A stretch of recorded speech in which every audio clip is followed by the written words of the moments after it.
From our studios in Olympia, Washington, TCTV presents South Sound Seniors, news and views featuring the people, places, and events that impact our growing senior community here in the South Sound region. Our program is presented as a community service to inform and involve you and yours in the lives of older adults. Your host for South Sound Seniors is the Executive Director of Senior Services for South Sound, Eileen Mackenzie Sullivan.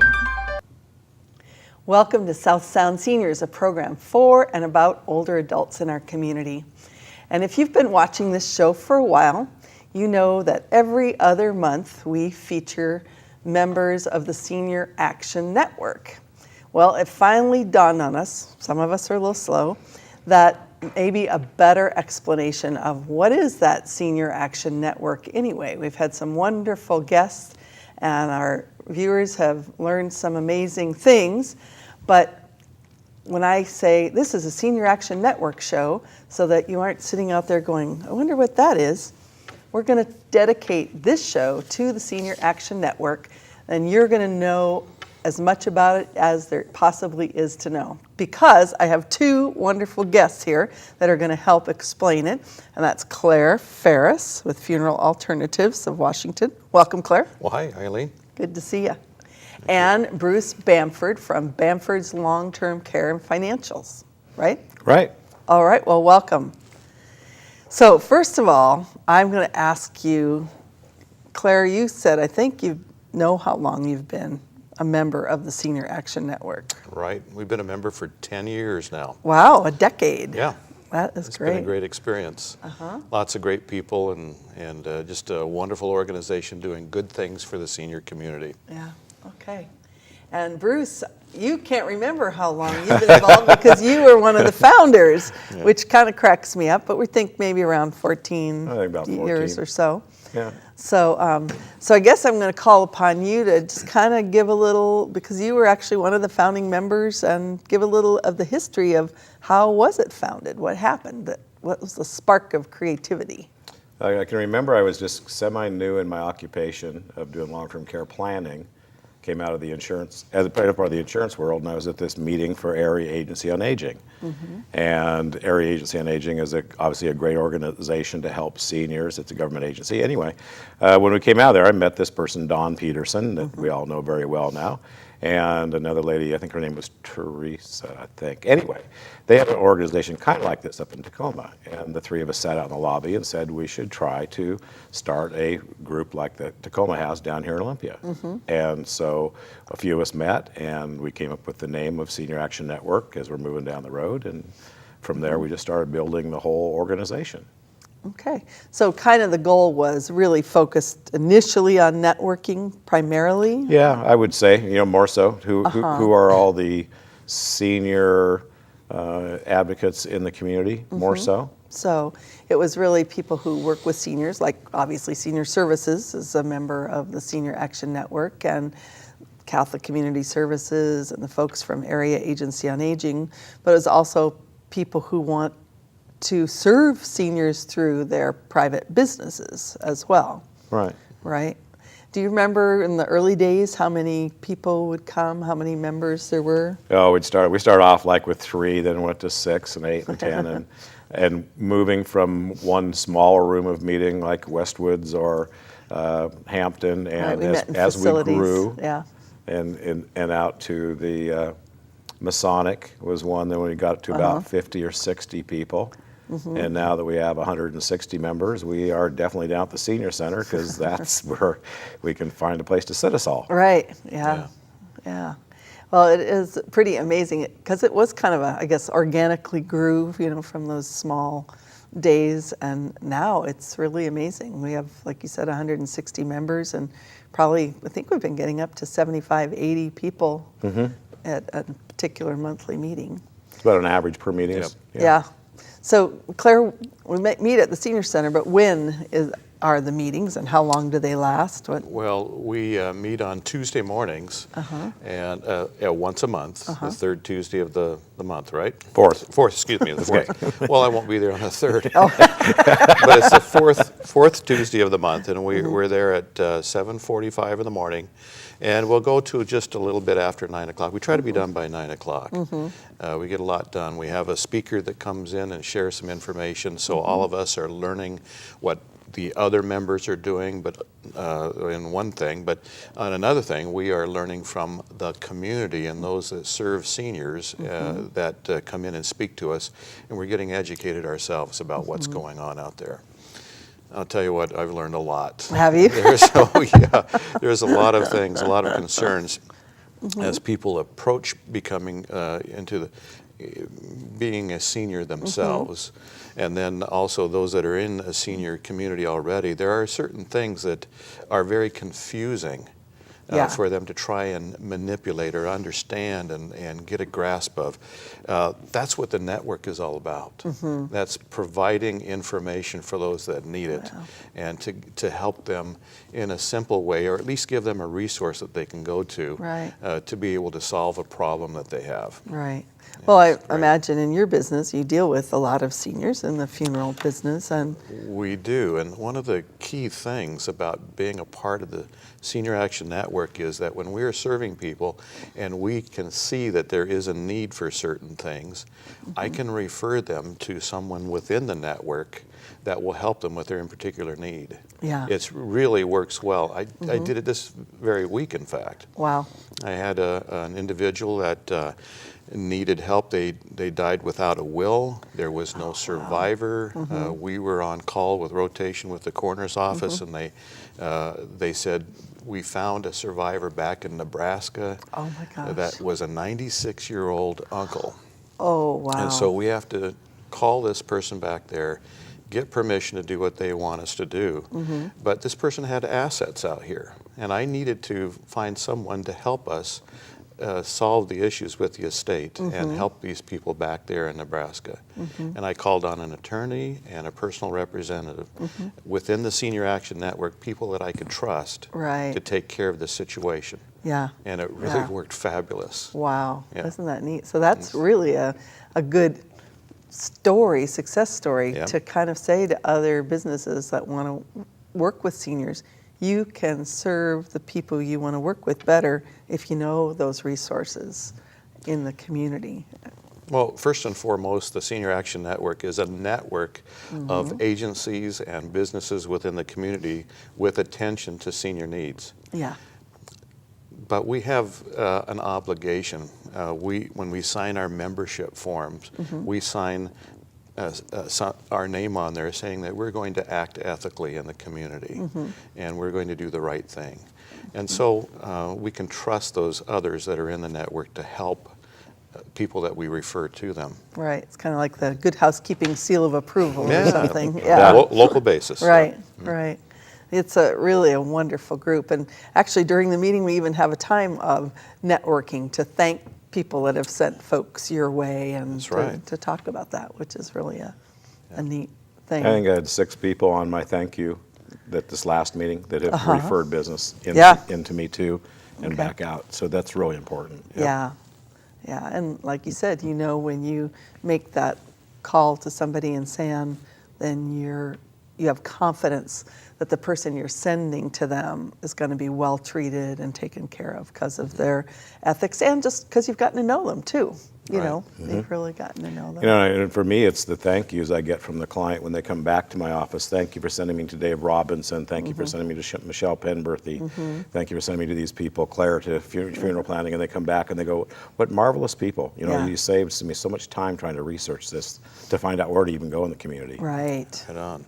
Right. Yeah. And one thing that I think is really interesting is the way we communicate with other members. That I don't know if that was your brainchild, Bruce, or I'm not sure where that one came from either. Who named it? SAN Chat. SAN Chat. Tell us about that. Well, as the needs grew in the community and our communication grew among the members, We developed our email database for all the paid members are the only ones that are involved in the Sand Chat system.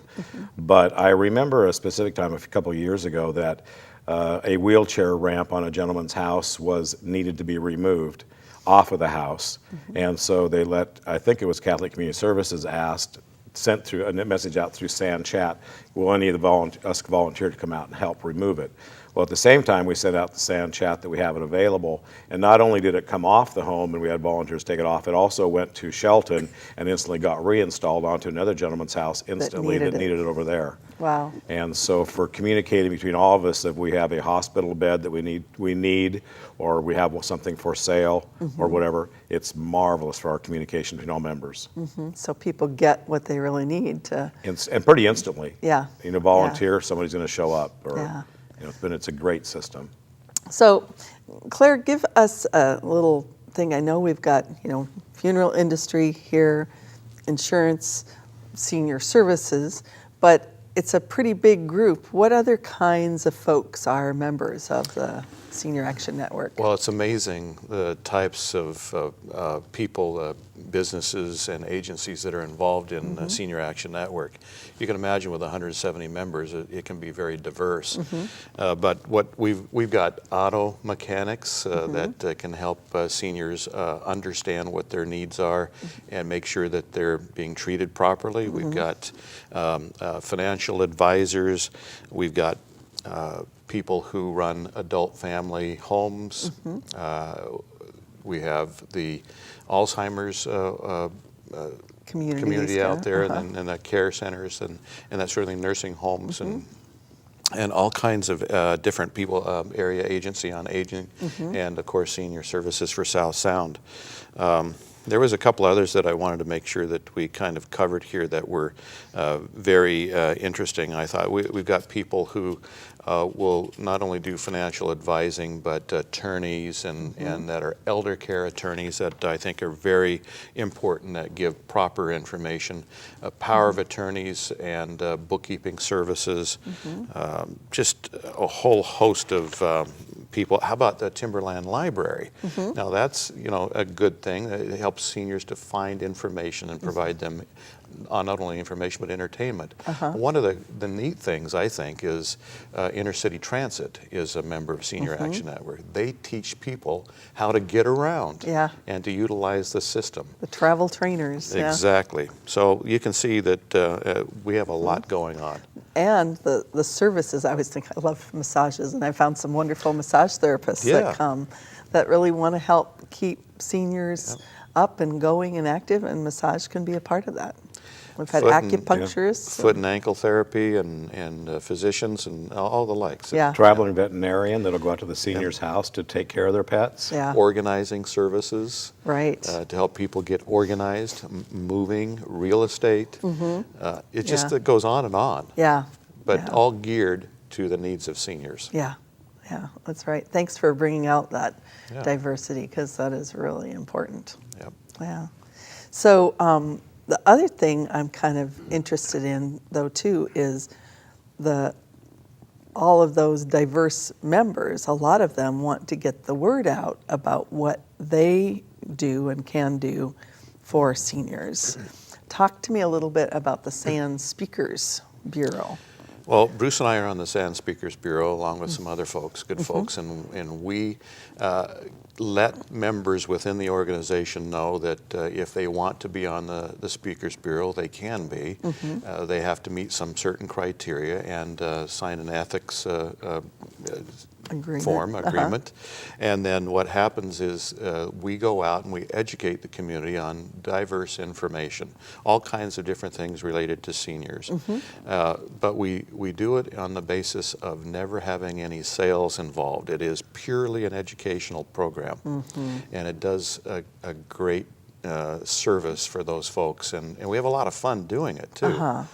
So, like Panorama. We've been to Panorama. We've been to different nursing homes and done some things out in the community, to the senior service centers, to Rotary clubs, to churches, to you name it. We've been out there. And we want to let people know that we're available. Right. And so you can go on our website and find out. And what is that website? It is Senior Action senior-action, isn't it? Yep. .net. Okay, so senior hyphen dash Yep. network. Senior-action.net. Action. Oh, Yeah, okay. There you go. senior-action.net. All right, very good. Panorama was the most amazing one. I mean, they had the whole stage for us, and after Claire and I and Michelle and Lauren all did a presentation on all the areas of planning, they took it, put it on DVD, and then they aired it all the way through Panorama for all the residents for about a month. On their closed circuit TV And to be there. trusted at Panorama is a great accomplishment. Yeah, because they do really protect their That's correct. residents, yeah, Yeah. which is a good thing. But it's good that they were trusting enough to kind of open the door a little bit, so now they know a little bit more about Senior Action Network as well. And they're a Yeah. member of SAM too. Yep. So one of the things that Senior Action Network and how it has grown is not just about networking, not just about educating the public, but it's actually about giving back to seniors in the community as well. Do you want to talk a little bit about some of that giving back, Bruce? It's different people, different parts of our organization, different members have their different likes they like doing, and they develop bazaars to raise money for Senior Action Network, like we just had our bazaar, Caregiver Banquet. So we do things that bring money into us, and there's no paid members in Senior Action Network. So as we bring in money, the purpose is to give it back to seniors and give it back to the community. So we love donating to Senior Services of South Sound, Catholic Community Services, and we have the food bank, and we have just different things that involve seniors we like giving a block of money back to. But also for seniors in need that can't pay maybe a power bill or something, they can write into us and get a donation from us if it fits the criteria, but they normally go through Area Agency on Aging, Ray Graham, and we are happy to give money back to seniors that need money. Right. And I think, I don't think we probably have an accounting of over the years how much we've given back to the community, but I know it's a huge amount of money. Yeah. Now it's added up after these 14 years. And I am so appreciative of the donations that SAN has given to Senior Services, because it really allows us to reach out to those low-income seniors that really can't afford services like Meals on Wheels and Stars Adult Daycare. So thank you. Well, we're happy to. You're welcome. So we talked a little bit about some of the things that SAN does for the community and gives back to individuals in need, but also agencies that serve those low-income seniors. And I want to talk a little bit about some of those activities that you kind of mentioned of how money is raised. Talk a little bit about the Caregiver Banquet, because it wasn't originally started to be a fundraiser, was it? No. I'm not sure. I'm not sure if you and Dave Robinson came up with this one, or who came up with the Caregiver Banquet. Imagine Dave Robinson was pretty much involved. He in the was a beginning. part, yeah, definitely. But it came around with realizing that some of the unknown, not as appreciative people are the caregivers in our community. And I think of the young high school girl that gets off the bus, and instead of going to play with her girlfriends, she goes to Grandpa and Grandma's across the street, and she is caring for them. And this is what her life is as a young girl. Yeah. And nobody really knows that this is what her life is. And then all the caregivers that are in the community and the nursing homes and the assisted livings. And so this banquet was created to honor those people. And when the nominations go out into the senior news and the paper,